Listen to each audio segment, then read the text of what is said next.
Hi guys, and welcome to this video on Gemini rising in love and relationships. Today we're going to break down your rising sign, your fifth house of dating, and your seventh house of partnership and what it means for you if you're a Gemini rising in love. I am Cassandra of SaffronSage Astrology, and welcome to my channel.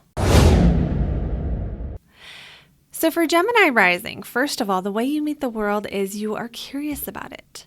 So one of the biggest needs a Gemini rising has in love is communication. This is a strong need. Strong need because your first house and your fifth house of dating both have air signs, right? So on that fifth house, you have Libra. On your rising sign, you have Gemini. Lots of energy here around not just communicating, but being able to talk things out and get diverse experiences. Gemini risings really do need a lot of different kind of experiences. Wherever you have Gemini on your chart is where you're going to need to try a little bit of this and a little bit of that. And you have it on your rising sign, which makes it a very, very important energy in your life in general. So when you are dating, you're probably going to want to have conversations. Now, I know that might seem cliche, like of course everyone wants to have conversations, not like a Gemini rising does. You're going to want to talk things out more, and having Libra on that fifth house makes me feel like you may want to understand the views of your partner. Like that might be the thing, your thing when you're dating is like, what do they think about this? Because wherever we have Libra, number one, we tend to be more concerned about the other person, which means that when dating, you might be more likely to just do what they want to do. Sometimes Gemini risings also really love doing Libra type things on dates, which would be like fine dining or going to the opera or doing things that are a little bit more refined, doing things where you can look at art galleries or see beautiful things, or even if you're not like a high society type person, even doing stuff that you just like the music that you're going to listen to, or you go watch movies or do things that deal with that aesthetic side of Libra, which is beauty, right? So going to look at views or going camping or, whatever your thing is, but it's probably going to involve enjoying the scene, enjoying the beauty of the scene. So that being said, there's still so much emphasis on communication that Gemini risings, you really need someone who, usually you're going to want someone who is polite or has manners or has a way of communicating that jives well with you. If they speak, even with other people, in a way that you don't like, you're probably not going to want that. The way that they talk to you, whether they are listening to you, whether you can listen to them, to their ideas, these are going to be the main things that you probably focus on when dating or when starting a relationship. Now for that seventh house, Gemini has Sagittarius on the cusp of the seventh house. So oftentimes Geminis are going to be attracted to Sagittarian type people. That's going to be people who are larger than life. Someone who is strong Sagittarius energy will have usually like they got strong energy. Like they're the kind of people when they walk in the room, the energy shifts. And it doesn't mean they're always going to be loud. Sometimes they are, but like they might be bigger than average. They might have bigger ideas than average. They might have a stronger like energetic magnetic field than average. When a strong Sagittarian person walks into the room, the vibe just changed, good or bad.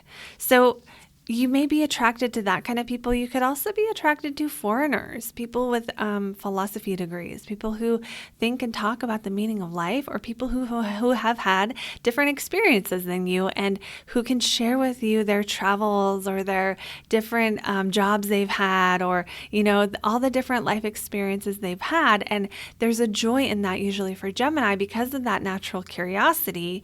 It just makes sense that you would attract a partner who wants to tell you all about their opinions or their experiences or their life, their life direction, the things they've done, the travels they've had, the different things they've learned.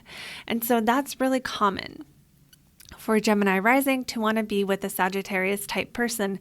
Other type of people who could fall under the category of Sagittarius would be travel agents, pilots, flight attendants, people who travel for their work or work with travel in any capacity, foreigners, people who work with foreigners, people who speak different languages, people who are pilots, even I said that already, or other like people who have PhDs, really, really intelligent people who have studied in depth into a certain topic, especially with Libra on that fifth house. This really feels aligned for a lot of Geminis to have met someone or be attracted to relationships where that person has an in-depth field of knowledge that they can talk about, especially if that's what you're into. So that is that for Sagittarius. Now, where is Jupiter in your chart, right? Where is that ruler of your seventh house? That might make it a little bit different. So if that Jupiter is in the ninth house, that really, really strengthens your all that Sagittarius stuff, the travel. You might meet them overseas. They might take you somewhere. If you have, or the study, you might meet them studying, or you might fall in love with a professor. There's so many ways this can play out.